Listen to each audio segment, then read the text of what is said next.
राम राम जी, जय श्री राम, हर हर महादेव। मैं बाबा रामदास, आप देख रहे हैं खरी खोटी। मेरे साथ जुड़ गए हैं व्यालोक वाणी वाले भाई स्वामी व्यालोक जी। व्यालोक भाई राम राम।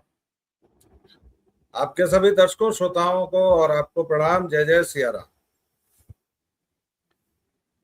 अकाल तख्त ने भगवंत मान को गुरु दोषी, गुरुद्रोही और पंथ द्रोही डिक्लेयर कर दिया, तनखाहिया करार दे दिया और समस्त सिख समाज को आदेश दिया कि भगवंत मान नामक व्यक्ति का सामाजिक बहिष्कार किया जाए। भगवंत मान ने सबसे पहले एक वीडियो बनाया और उसने बोला कि नहीं, वो वीडियो फर्जी है, अकाल तख्त झूठ बोल रहा है और अकाल तख्त और पंथ की सर्वोच्च धार्मिक संस्था में बैठे हुए लोग पॉलिटिकल स्टूज बन गए हैं अकाली दल के और राजनीतिक हितों के लिए कार्य कर रहे हैं। उसके बाद उन्होंने गुरुग्राम की एक फर्जी लैब से एक फर्जी रिपोर्ट तैयार कराई जिसमें 3 लोगों को इन्वॉल्व किया। वो तीनों लोग गिरफ्तार हो गए हैं। उसमें जो मुख्य व्यक्ति है उसका आज एक वीडियो बयान आ गया है कि मेरे पास इस तरह एसपी साहब आए थे, मैं पार्क प्लाजा या कौन से क्राउन प्लाजा में गया, वहां पे 3000 नंबर कमरे में वो रुके थे। उन्होंने मुझे कहा कि ऐसे ऐसे एक रिपोर्ट बनानी है और एक फर्जी रिपोर्ट तैयार की गई। उस रिपोर्ट में ये कहा गया कि ये वीडियो फर्जी है और यह व्यक्ति भगवंत मान नहीं है, जबकि अकाल तख्त कह रहा है कि नहीं, ये वीडियो असली है। हमने 2 नेशनली रिकॉग्नाइज्ड फॉरेंसिक लैब से इसकी जांच कराई है, ये वीडियो असली है। इस वीडियो से कोई छेड़छाड़ नहीं की गई। तो एक तरह से भगवंत मान अब अकाल तख्त से सीधे टकरा रहे हैं। आम आदमी पार्टी भगवंत मान के पीछे खड़ी हो गई है, अर्थात आम आदमी पार्टी पंजाब में अब उनकी इतनी हिमाकत हो गई है या इतना उनके अंदर कॉन्फिडेंस आ गया है कि वो अकाल तख्त से टकरा सकते हैं। जी, क्यों नहीं टकरा सकते हैं? ऐसा क्या सुरखाब के पर लगे हुए हैं अकाल तख्त में? क्या है अकाल तख्त? भाई सीधी सी बात है, आपके पास नैतिक सत्ता जब नहीं होती है तो आप एक परिंदे का पौ भी नहीं उखाड़ सकते हैं, पर भी नहीं। और आप यहाँ तो मुख्यमंत्री, राज्य के मुख्यमंत्री के साथ, और आज प्रजातांत्रिक ये है, ये 1600 ईस्वी नहीं है कि आपने महाराजा रणजीत सिंह को बुला लिया 1800 के दशक की शुरुआत में। क्यों? क्योंकि महाराजा रणजीत सिंह ने एक मुस्लिम नर्तकी हीरामंडी की थी, उससे शादी कर ली थी और अकाल तख्त ने सजा सुनाई कि महाराजा रणजीत सिंह को कोड़े मारे जाएं, और महाराजा रणजीत सिंह ने ये सत्ता स्वीकार की थी। महाराजा रणजीत सिंह ने वो सजा स्वीकार की थी। क्यों? क्योंकि अकाल तख्त का वो दबदबा था, नैतिक दबदबा था। नैतिकता से चीजें संचालित होती हैं, खासतौर से भारत में। एक अधनंगा फकीर पूरे देश के लिए महात्मा बन गया था, लेकिन आज जब उसकी चूलें बिखर रही हैं, धुर्रे उड़ाए जा रहे हैं, तो आज देखिए उसको कोई महात्मा छोड़िए, बापू छोड़िए, कोई उसको गन्ही कह रहा है, कोई गांधी कह रहा है, कोई कुछ कह रहा है, कोई मोहनदास कह रहा है। अकाल तख्त के पास क्या था? त्याग था, गुरुओं की मुहर थी, गुरु हरगोविंद ने बनाया, और गुरु गोविंद सिंह ने एकदम उसको, जिसको कहते हैं खालसा पंथ की स्थापना के साथ, सर्वोच्च स्थान दे दिया। लेकिन इन लोगों ने क्या क्या किया? इन लोगों ने हिंदुओं को सिख से अलग कर दिया। जो एक डाली थी, एक पेड़ को शाखा भी नहीं थी, एक शाखा के 2 पत्ते थे, हिंदू और सिख, अकालियों ने क्या किया? उसको अलग कर दिया। इन्होंने आतंकवादी पैदा किए, इन्होंने खालिस्तानी पैदा किए। तो आपकी नैतिक सत्ता, मोरल अथॉरिटी कहां रही साहब? किसानों के नाम पर आपने क्या किए? आपने एक गरीब, मानसिक तौर पर विक्षिप्त आदमी को बकरे की तरह टांग दिया। अकालियों के मुंह में जुबान उस समय नहीं थी। कहां चली गई थी अकाल तख्त की सर्वोच्च सत्ता? क्यों उन्होंने नहीं कहा कि ये सब जो सिखिज्म के नाम पर चल रहा है बंद करो इसको? क्या बकवास चल रही है? 4 दिन पहले 4 गुंडे नीला घाघरा और बड़ी वाली टोपी पहन के उत्तराखंड पर नंगा नाच कर रहे थे गुरुद्वारे पर। कहां थी अकाल तख्त? क्यों नहीं बोला कि गुंडई है, खत्म करो? क्यों नीले घाघरे वाले अपनी कमर में पोस्ता और अफीम लेकर घूम रहे हैं? हर एक लगभग उसमें से, सामान्यीकरण नहीं करता हूं मैं, नहीं करना चाहिए, लेकिन उसमें से हर एक लगभग पोटेंशियल ड्रग एडिक्ट है या नहीं? आपने एक बड़ा एक मिनट, आपने एक बड़ा जायज सवाल उठाया है कि जो अकाल तख्त भगवंत मान को तनखैया घोषित करता है, उसने स्वतः संज्ञान लेके उन 6 निहंगों पर क्या एक्शन लिया जो एक गुरुद्वारे में शस्त्र लेकर दाखिल हुए और उन्होंने एक गुरुद्वारे पर अवैध, इल्लीगल कब्जा किया और सरकार को यह मौका दिया कि सरकार उनके ऊपर मिलिट्री एक्शन ले सकती थी। हालांकि उत्तराखंड सरकार ने संयम का परिचय दिया और समझा बुझा के उस क्राइसिस को हल कर लिया। कोई और सरकार होती तो हो सकता है उस पर पुलिस, आईटीबीपी या कोई पैरामिलिट्री भेज देती। तो कायदन तो अकाल तख्त को उन 6 निहंगों को बुला लेना चाहिए कि आओ भाई, ये तुमने क्या किया था। अगर अभी वहां पे आर्मी चली जाती, गुरुद्वारे के अंदर पुलिस चली जाती, पैरामिलिट्री चली जाती, तो हम क्या करते? सर, अकाल तख्त ने भिंडरावाले को क्या किया? सर्वोच्च गुरुद्वारा, सबसे बड़ा मंदिर, एसजीपीसी जब बना, ये तो हमेशा से पॉलिटिकल चीजों को करते ही रहे भाई। 1911-10 में जब एसजीपीसी जबरन बनी, किसने बनाई? अंग्रेजों ने बनाई ना। पॉलिटिकल बॉडी है वो। आप धर्म का घालमेल जैसे ही करेंगे राजनीति में, वैसे ही ये सब होना ही है। आपने सरोपा भेंट होने दिया, एसजीपीसी ने भेंट किया ना जनरल डायर को, क्यों होने दिया? क्या कर रहे थे अकाल तख्त वाले? मर गए थे। भिंडरा वाले को संत भिंडरा वाले बना दिया, एक आतंकवादी को। क्या कर रहे हैं आप? अभी जो खालिस्तानी पन्नू वहां कर रहा है, आप उस पर क्या कर रहे हैं? खालिस्तान पर कर रहे हैं। तो जब आप खुद ही राजनीति कर रहे हैं तो भगवंत मान तो मुतेगा ही ना आप पर, और भगवंत मान वही कर रहा है। आपकी नैतिक सत्ता इतनी नहीं है। मैंने बचपन में देखा है बूटा सिंह को जूता साफ करते हुए, ये नैतिक सत्ता थी, तब तक आपकी बची हुई थी। और मैं राजा रणजीत सिंह, उनसे बड़ा कोई प्रतापी राजा हुआ है क्या पंजाबियों का, सिखों का? उनको कोड़े लगवाए थे इस अकाल तख्त ने, तब इतनी बड़ी नैतिक सत्ता थी आपकी। लेकिन आज आप क्या कर रहे हैं?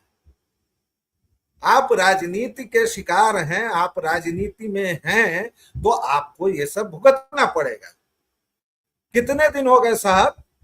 हमारे लिए तो अकाल तख्त से तनखैया घोषित करने का, गुरुद्रोही, पंथद्रोही घोषित करने का सीधा मतलब है कि भाई उस क्षण से भगवंत मान के आसपास कोई सिख नहीं दिखेगा। दिख रहा है कि नहीं? वो काम कर रहा है कि नहीं? और आज आपको बड़ा दुख हो रहा है, बहुत दिक्कत हो रही है।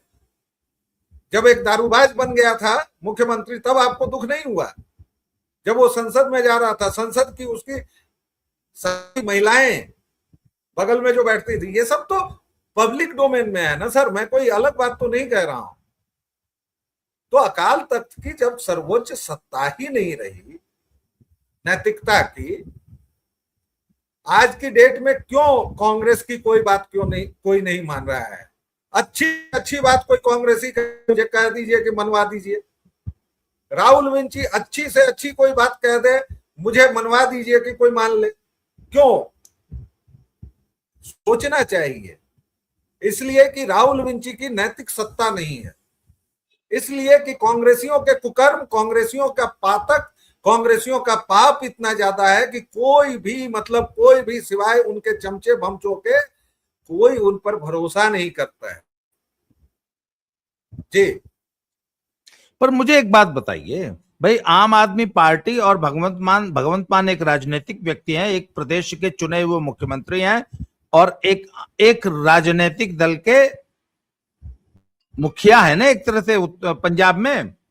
उनको पब्लिक का वोट लेना है, आम आदमी पार्टी को सिखों का वोट लेना है। और सभी नहीं, कुछ सिख तो अकाल तख्त को मानते हैं ना, अकाल तख्त की सत्ता को, प्रभु सत्ता को, उनकी सोवरेनिटी को, जो सिख धर्म में है उसको मानते हैं। वो मानते हैं कि वो सिखों की सर्वोच्च संस्था है। उसको जब Bhagwant Mann as a political party challenge कर रहा है, तो उनके वोट का जो गणित है उससे उनको डर नहीं लग रहा क्या? सवाल मेरा यह है, आम आदमी पार्टी सिखों को टेकन फॉर ग्रांटेड लेके नहीं चल रही है। वह उन सिखों को ग्रांटेड लेकर चल रही है जो अकाल तख्त नाम राजनीतिक बॉडी से जुड़े हुए हैं। उसको पता है कि जब राजनीति होती है तो विभाजन होता है। आप ही ने कहा ना कि सारे कुछ लेकिन अकाल तख्त को मानते होंगे। मैं कह रहा हूं कि कुछ नहीं, बहुत मानते होंगे सिख।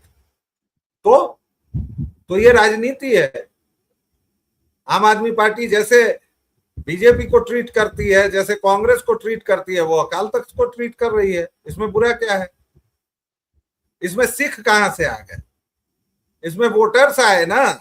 तो भाई वोटर्स चाहे बीजेपी में जाएं, चाहे अकाल तख्त में जाएं, चाहे कांग्रेस में जाएं, आम आदमी पार्टी अगर दो पार्टी से लड़ रही है तो तीसरी पार्टी से भी लड़ लेगी।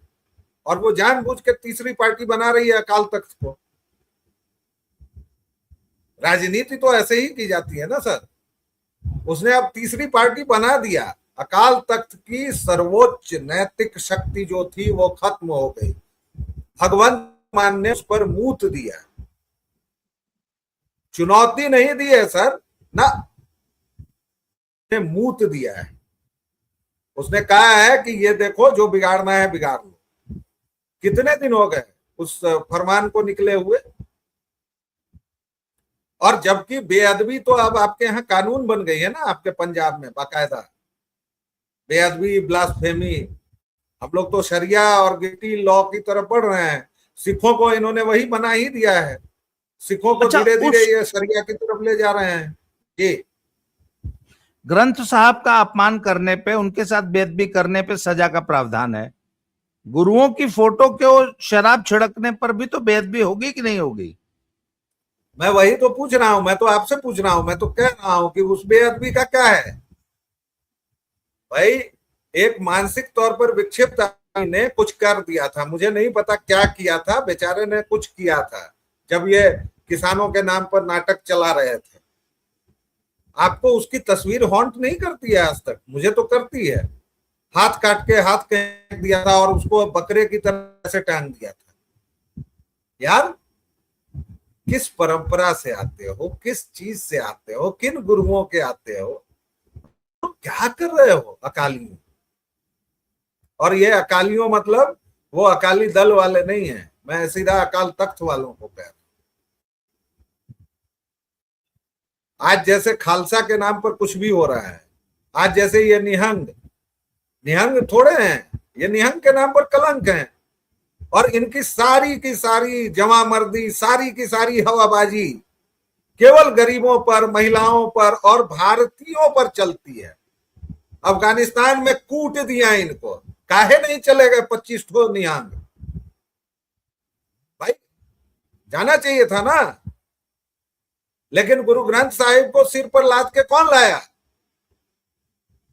हिंदू। और उस हिंदू को ये अलग करते हैं। सोंटे से पीटना चाहिए इन तथाकथित निहंगों को। ये हथियार लेके इधर लेके उधर लेके सरेआम घूम रहे हैं। क्यों घूम रहे हो?